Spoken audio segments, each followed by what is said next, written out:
Hi everyone. എൻ്റെ ഇൻസ്റ്റാഗ്രാമിൽ കുറച്ച് പേര് എന്നോട് ചോദിച്ചായിരുന്നു ഫോട്ടോഗ്രാഫിനെ ബേസ് ചെയ്തിട്ടുള്ള എന്തെങ്കിലും ഒരു വീഡിയോ ഇറക്കാൻ. അപ്പോൾ ഫോട്ടോഗ്രാഫിനെ ബേസ് ചെയ്തിട്ടൊരു വീഡിയോ ഇറക്കാന്ന് പറഞ്ഞാൽ ബേസിക് ഫോട്ടോഗ്രാഫി ടെക്നിക്സ് ഒക്കെ മിക്കവരും യൂട്യൂബിൽ ഇറക്കുന്നതാണ്. അപ്പോൾ അതുകൊണ്ട് ഞാൻ വിചാരിച്ചു എനിക്കറിയാവുന്ന ഒരു 5 ഫോട്ടോഗ്രാഫി ടെക്നിക്സ് കൂടിയിട്ടൊരു വീഡിയോ ആക്കാം. ഇപ്പോൾ കേരളത്തിലെല്ലായിടത്തും ഇപ്പോൾ കൊറോണ മൊത്തത്തിൽ പോയിട്ടില്ലല്ലോ, അപ്പോൾ അതുകൊണ്ട് വീട്ടിലിരുന്ന് തന്നെ ചെയ്യാൻ പറ്റുന്ന കുറച്ച് ടെക്നിക്സ് ആയിക്കോട്ടെ ഞാൻ കരുതി.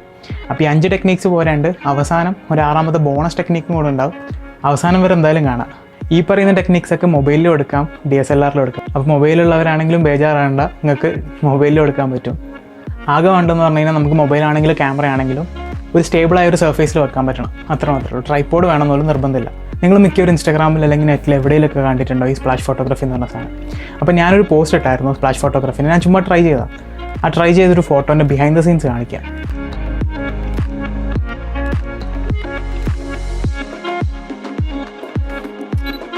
അപ്പോൾ നിങ്ങൾ കണ്ടിൽ വളരെ സിമ്പിളാണ് സ്പ്ലാഷ് ഫോട്ടോഗ്രാഫി എന്ന് പറയുന്നത്. അടുത്ത ടെക്നിക്ക് എന്ന് പറയുന്നത് വളരെ സിമ്പിളായിട്ടുള്ള ഒരു ടെക്നിക്കാണ്. പക്ഷേ അത് കറക്റ്റായിട്ട് ചെയ്ത് കഴിഞ്ഞാൽ ചിലപ്പോൾ നിങ്ങൾ ഇൻസ്റ്റാഗ്രാമിൽ ഇട്ട് കഴിഞ്ഞാൽ തന്നെ ഏറ്റവും കൂടുതൽ റീച്ച് കിട്ടുന്നത് ചിലപ്പോൾ ആ ഒരു ഫോട്ടോയ്ക്കായിരിക്കും. കാരണം അതുപോലെ അടിപൊളി ഒരു ടെക്നിക്കാണ്. അപ്പോൾ നമുക്കൊരു എക്സാമ്പിൾ നോക്കാം. അപ്പോൾ ഇന്ന് നമ്മൾ ഈ GoPro ആണ് ഫോട്ടോ എടുക്കാൻ പോകുന്നത്. നമുക്ക് കുറച്ച് ചെരിച്ചു പിടിച്ചിട്ടൊരു ഫോട്ടോ എടുത്ത് നോക്കിയാലോ? പക്ഷെ അതൊരു രസമില്ല. നമുക്ക് വേറെ ട്രൈ ചെയ്യാം. നമുക്ക് ഫ്ലാറ്റ് സർഫേസിൽ വെച്ചിട്ടൊന്ന് ട്രൈ ചെയ്ത് നോക്കാം. പക്ഷെ ഭയങ്കര ബ്ലാങ്ക് അല്ലേ? എൻ്റെ ലാപ്ടോപ്പ് നോക്കാം നമുക്ക്. എന്നിട്ടും പോരാ. എൻ്റെ കയ്യിലുള്ള ക്യാമറ ഉണ്ട്, അതുകൂടെ വെച്ചേക്കാം. എന്നാൽ പിന്നെ അതിൻ്റെ ലെൻസ് കൂടെ വെച്ചേക്കാം. കുറച്ച് ND ഫിൽഡൊക്കെ ഉണ്ട്, അതും കൂടെ വെച്ചേക്കാം. ആഹാ, ബസ്.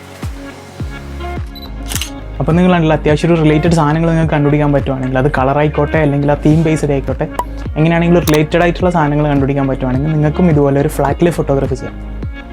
അടുത്തത് പേഴ്സ്പെക്റ്റീവ് വെച്ചുണ്ടാക്കുന്ന ഒരു ഫോട്ടോഗ്രാഫി ടെക്നിക്കാണ്. അതായത് നമ്മൾ മിക്കയിടത്ത് കണ്ടാണ് വലിയ സാധനത്തിനെ ചെറുതാക്കിയും ചെറിയ സാധനത്തിനെ വലുതാക്കി എടുക്കുന്ന ഒരു ഫോട്ടോ ടെക്നിക്ക്.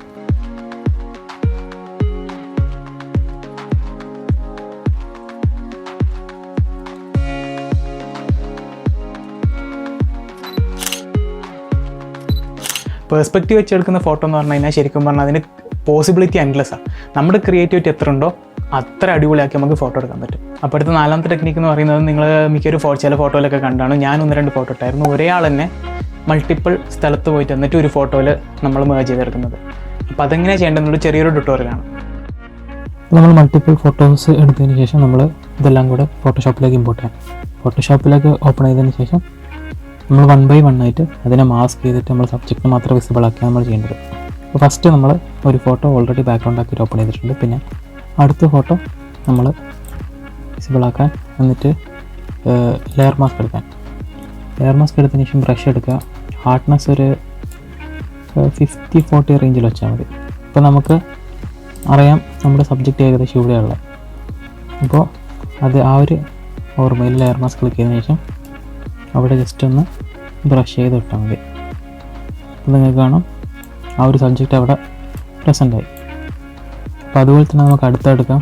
അപ്പോൾ അടുത്തതിൽ ബാക്കി 2 സബ്ജക്റ്റ് എവിടെയാണെന്നുള്ളൊരു ഓർമ്മയിൽ നമ്മൾ ലെയർ മാസ്ക് ഓപ്പൺ ആക്കിയതിന് ശേഷം ആ ഒരു പൊസിഷനിൽ ഒന്ന് ബ്രഷ് ചെയ്തെടുത്താൽ മതി. പിന്നെ ഓവർലാപ്പിംഗ് ഇതുണ്ട്. ഓവർലാപ്പിംഗ് ഇതുപോലെയൊക്കെ വരുവാണെങ്കിൽ നമ്മൾ ബ്രഷ് സൈസ് കുറച്ചിട്ട് ജസ്റ്റ് വൈറ്റ് ആക്കിയതിന് ശേഷം ഒന്ന് പെയിൻറ്റ് ചെയ്ത് കൊടുത്താൽ മതി. അപ്പോൾ അതൊക്കെ കറക്റ്റായിട്ട് കിട്ടും. അങ്ങനെ ഓരോന്നായിട്ട് ചെയ്യുക. ഈ ടെക്നിക്കിൽ അടുത്ത ടെക്നിക്കിൽ ശ്രദ്ധിക്കേണ്ടത് എന്താണെന്ന് വെച്ച് കഴിഞ്ഞാൽ നമ്മൾ ക്യാമറ അല്ലെങ്കിൽ മൊബൈൽ എവിടെയും ഫിക്സ്ഡ് ആയിട്ടൊരു പൊസിഷൻ വെക്കാം. എന്നിട്ട് ഫോക്കസ് ആണെങ്കിൽ നമ്മൾ ഒരു ഫിക്സ്ഡ് ഫോക്കസിൽ മാനുവലായിട്ട് ഫിക്സ് ചെയ്ത് വെക്കാം. എക്സ്പോഷറും വൈറ്റ് ബാലൻസും കൂടെ നമുക്ക് ഫിക്സ് ചെയ്യാൻ പറ്റുവാണെങ്കിൽ നമ്മൾ കുറച്ച് കഴിഞ്ഞിട്ട് എഡിറ്റ് ചെയ്തിട്ട് കറക്റ്റ് ചെയ്യുന്ന നമുക്ക് പരിപാടി വെക്കാം.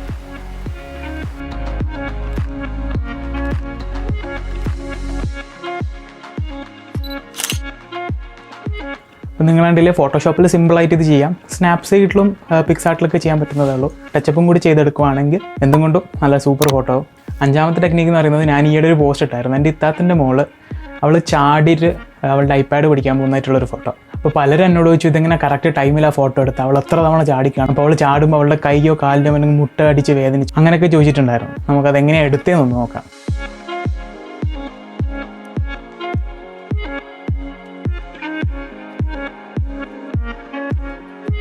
ഇതും ലെയർ മാസ്ക് വെച്ചിട്ടാണ് നമ്മൾ ചെയ്യാൻ പോകുന്നത്. അപ്പോൾ മെയിനായിട്ട് വേണ്ടത് 2 ഫോട്ടോസാണ്. ഒന്ന് ക്യാരക്ടർ എങ്ങനെയാണോ വേണ്ടത് അങ്ങനെ, പിന്നെ ആ ബാക്ക്ഗ്രൗണ്ടിൻ്റെ ഫോട്ടോ. അപ്പോൾ നമ്മളിനി ഇത് ലെയർ മാസ്ക് ചെയ്യുന്നത് നേരത്തെ ചെയ്തപ്പോൾ തന്നെ ബാക്ക്ഗ്രൗണ്ട് ലെയർ താഴെ വെച്ചിട്ട് നമ്മൾ ഏത് സബ്ജക്റ്റുള്ള ലെയർ നമ്മൾ ഫ്രണ്ടിലാക്കേണ്ടതാണ്. എന്നിട്ട് സബ്ജക്റ്റുള്ള ലെയറുകൾക്ക് ലെയർ മാസ്ക് പ്രസ് ചെയ്തതിന് ശേഷം ബ്രഷ് എടുത്തിട്ട് ഹാർഡ്നെസ് കുറച്ച് വെച്ചിടാം, സൈസും കുറക്കാം. എന്നിട്ട് നമുക്ക് കാണാം പെയിൻ്റ് അടിക്കുമ്പോൾ നമ്മൾ ബ്രഷ് ചെയ്യുമ്പോൾ അതിന് കണക്കായിട്ട് നമ്മുടെ ചെയർ ഡിസപ്പിയർ ആവുന്നതായിട്ടാണ്.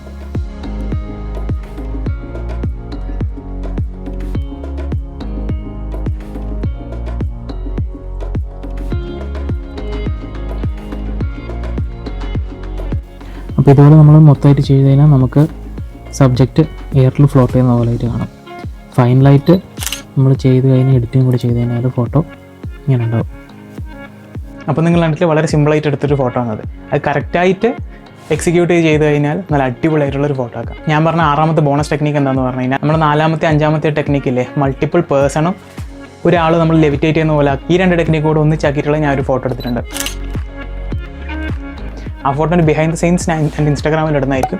അത് കാണേണ്ടവർക്ക് എൻ്റെ ഇൻസ്റ്റാഗ്രാം ഫോളോ ചെയ്യാം.